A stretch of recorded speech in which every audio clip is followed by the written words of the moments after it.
BAMS में admission तो लेना चाहते हैं, लेकिन मन में एक डर बैठा हुआ है कि आखिर संस्कृत जो है वो कैसे करेंगे।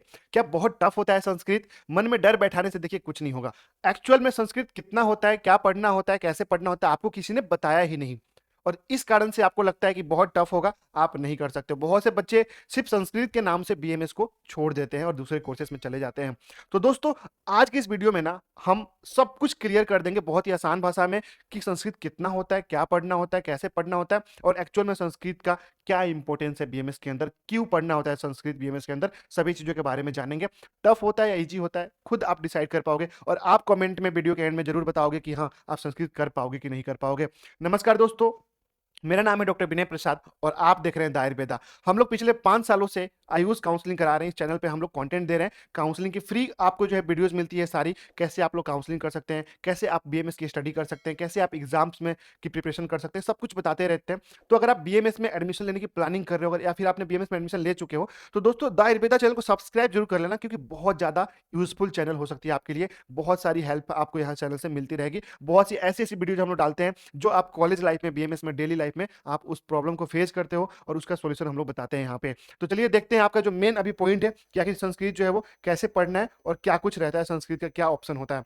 हम लोग इस वीडियो में कवर करेंगे बीएमएस में संस्कृत कितना होता है, संस्कृत किस ईयर में और क्या क्या पढ़ना होता है। ठीक है, उसके बाद क्या संस्कृत रियली में टफ होता है, यहाँ पे पूरा डिटेल में ऑपरेशन करेंगे, पूरा संस्कृत का सब कुछ जानेंगे कि कैसे पढ़ना होता है, कितने साल आपको पढ़ना होता है, कौन से ईयर में पढ़ना होता है, क्या फर्स्ट ईयर में ही है उसके बाद भी पढ़ना होता है या खत्म हो जाता है फर्स्ट ईयर के बाद, सब कुछ एवरीथिंग जानेंगे यहाँ पे। ठीक है, स्टूडेंट को प्रॉब्लम क्यों होती है संस्कृत में और संस्कृत को ईजी कैसे बनाए, प्रैक्टिकल टिप्स बताने वाला हूँ अपने तजुर्बा से, अपने 5 साल के एक्सपीरियंस से आपको बहुत ईजी तरीके से बताऊंगा कि आप कैसे संस्कृत कर पाओगे। आइए देखते हैं। सबसे पहली बात दोस्तों यहाँ पे समझते हैं हम लोग कि बीएमएस में संस्कृत कितनी होती है। देखिए, स्कूल वाली हेवी संस्कृत नहीं होती है, सिंपल सी बात मैं बता रहा हूँ। स्कूल में जो आपने हेवी संस्कृत पढ़ा है ना, वो नहीं होता। यहाँ पे होता क्या है एक्चुअल में और पर्पस क्या है, आयुर्वेदा का ओरिजिन, मतलब कि जो आप बीएमएस कर रहे हो ना, bachelor of Ayurvedic medicine and surgery, जो आप बीएमएस कर रहे हो, इसका जो ओरिजिन टेक्स्ट समझने, जो ओरिजिन है जहां से आप टेक्स्ट बुक पढ़ोगे ना, वो आयुर्वेद में ही लिखा हुआ है। ठीक है, मतलब कि संस्कृत में लिखा हुआ है। तो जो बेसिक टर्म है और श्लोक है वो सब संस्कृत में है। तो उनको समझने के लिए थोड़ी बहुत आपको संस्कृत की नॉलेज होनी चाहिए, क्योंकि आयुर्वेद जो पढ़ रहे हो प्राचीन ग्रंथ है, वेद है एक, तो वो सभी लिपि जो है वो संस्कृत में मिली हुई है हमें। अलग बात है उसको कन्वर्ट कर करके हम लोग हिंदी इंग्लिश में पढ़ते हैं, लेकिन कहीं ना कहीं आपको संस्कृत का नॉलेज होना चाहिए, क्योंकि ओरिजिन वहां से हुआ है, संस्कृत से ही मेन हुआ है, तो आपको इस चीज का नॉलेज होना चाहिए। ठीक है, तो ये हमारा मेन पर्पस होता है संस्कृत पढ़ने का, क्योंकि आयुर्वेदा के मेजर ग्रंथ ओरिजिनली संस्कृत में लिखे गए हैं, इसीलिए हम लोग संस्कृत यहाँ पे पढ़ते हैं। अब कौन कौन से संस्कृत में पढ़ने वाले सब्जेक्ट्स होते हैं, चरक संहिता पढ़ोगे, सुश्रुत संहिता पढ़ोगे, अष्टांग हृदय पढ़ोगे, ये मेन आयुर्वेदा के ग्रंथ है जो आप यहाँ पे संहिता के अंदर ये 3 चीजें आप पढ़ते हो। बाकी और भी चीजें हैं, संस्कृत आपको द्रव्य गुण में भी मिलेगा, रस शास्त्र में भी मिलेगा, लेकिन ये मेन 3 सब्जेक्ट है जहाँ पे आपको भर भर के संस्कृत मिलेगा। अब ये तो हम लोगों ने बात कर लिया कि संस्कृत क्या है और जो है क्यों है। अब हम लोग यहाँ पे पढ़ेंगे, एक विशेष चीजों पे ध्यान देंगे, संस्कृत किस ईयर में पढ़नी पड़ती है। ठीक है, देखिए, Sanskrit mainly first year BMS में होती है, मतलब पढ़ना आपको फर्स्ट ईयर में पड़ता है, सीखना आपको फर्स्ट ईयर में पड़ता है। फर्स्ट ईयर में संस्कृत का आपका अलग से एग्जाम कंडक्ट होता है, उसके बाद सेकंड प्रोप से, थर्ड प्रोप से आपको संस्कृत का एग्जाम नहीं देना पड़ता है, बाकी हर एक सब्जेक्ट में ही संस्कृत घुसा रहता है। किस प्रकार से होता है सब कुछ बताऊंगा, डोंट वरी, समझने के लिए।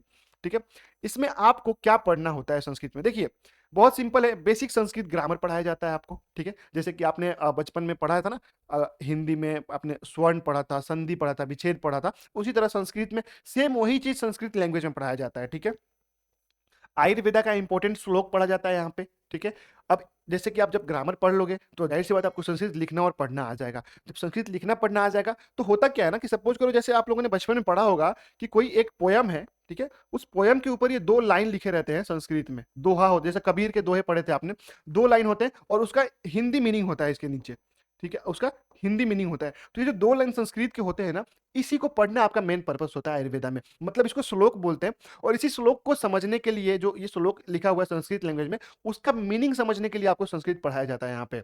ठीक है, अब क्या होता है, आप बोलोगे सर हिंदी तो रहता है, ये किताब में हिंदी ही पढ़ लेंगे, इंग्लिश ही पढ़ लेंगे, आप पढ़ लेंगे, आपका डायरेक्ट मीनिंग भी लिखा रहता है उसका हिंदी और इंग्लिश में नीचे।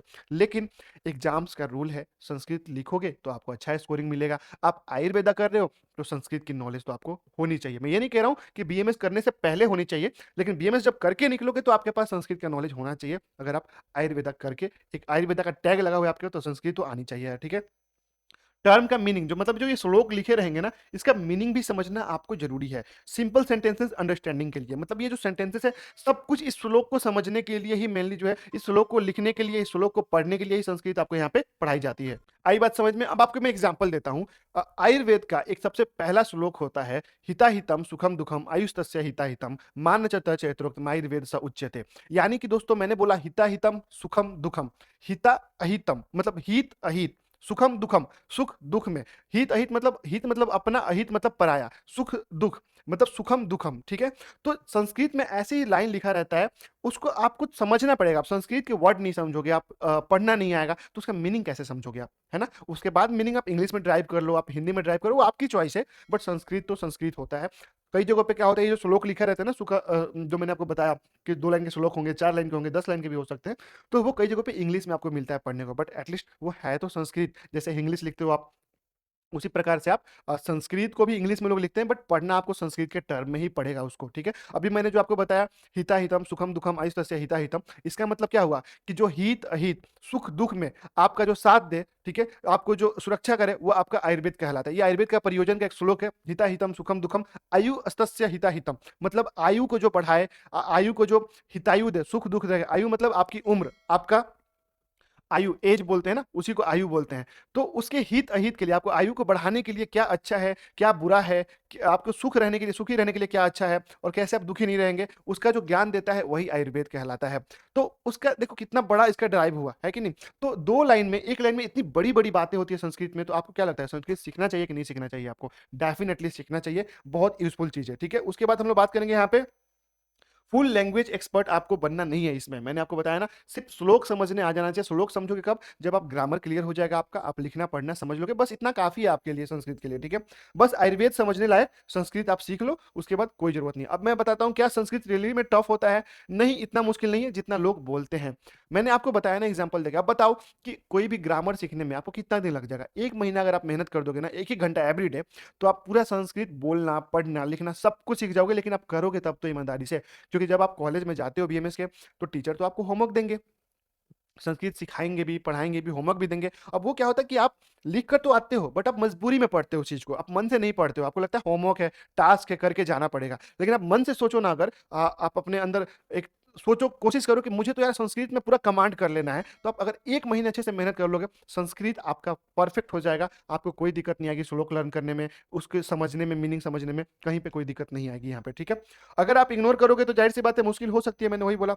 अब रियलिटी क्या है, 90% स्टूडेंट्स जिन्होंने स्कूल में संस्कृत नहीं पढ़ी होती है, वो भी बीएमएस में ईज़िली मैनेज कर लेते हैं, पढ़ लेते हैं, समझ लेते हैं, सीख लेते हैं चीज़ों को, ठीक है। अब यहाँ पे हम लोग बात करेंगे स्टूडेंट को प्रॉब्लम क्यों होती है संस्कृत में। आखिर प्रॉब्लम संस्कृत में नहीं, अप्रोच में होती है। मतलब भैया क्या होता है ये? मतलब कि देखो यार, स्टार्टिंग से ही इग्नोर कर देते हो आप संस्कृत को, टफ है, बाद में देख लेंगे, बाद में देख लेंगे, नहीं पढ़ेंगे, ठीक है। रट्टा मारने की कोशिश करते हो, रेगुलर रिवीजन नहीं करना चाहते हो आप संस्कृत के अंदर, रेगुलर रिवीजन नहीं करोगे तो फिर आप सारी चीजें भूल जाओगे। आयुर्वेदा कंसेप्चुअल कोर्सेस है, सिर्फ रट्टा मारने से काम नहीं चलेगा। आयुर्वेदा जो है वो कंसेप्चुअल कोर्सेस से, आपको सिर्फ रट्टा मारने से यहाँ पे काम नहीं चलेगा। आई बात समझ में? तो संस्कृत को क्या करना पड़ेगा आपको? बहुत अच्छे से समझना पड़ेगा, सीखना पड़ेगा, तभी जो है आप जाके एक अच्छा आयुर्वेदिक डॉक्टर बन सकते हो, अगर आपको प्योर आयुर्वेदा प्रैक्टिस करना है तो। और मैंने बता दिया आपको कि बहुत टफ नहीं होता है, थोड़ा बहुत मेहनत करके आप 1-2 महीना अच्छे से मेहनत करोगे, आप यूज्ड टू हो जाओगे संस्कृत से। बच्चों ऐसे ढेर सारी वीडियोज़ मैं लेकर आता रहता हूँ बीएमएस से जुड़ी, कि कैसे आप एक अच्छा कॉलेज का सिलेक्शन करोगे, कैसे आपका एडमिशन हो जाएगा, कैसे आप फर्स्ट अटेम्प्ट में सारे सब्जेक्ट बीएमएस के कंप्लीट कर दोगे, क्लियर कर दोगे, टिप्स एंड ट्रिक बताते रहते हैं। अगर आपने एडमिशन अभी तक नहीं लिया है, एडमिशन लेना चाहते हैं, तो दिए गए नंबर पे संपर्क करके हमारी टीम से बात कर सकते हैं, हमारे द्वारा पेड काउंसलिंग करा के एक अच्छे कॉलेज में आप एडमिशन ले सकते हैं। अगर अभी तक आपने चैनल सब्सक्राइब नहीं किया, तो सब्सक्राइब करके बेल आइकन जरूर दबा दें। थैंक यू दोस्तों, जय हिंद, जय आयुर्वेद।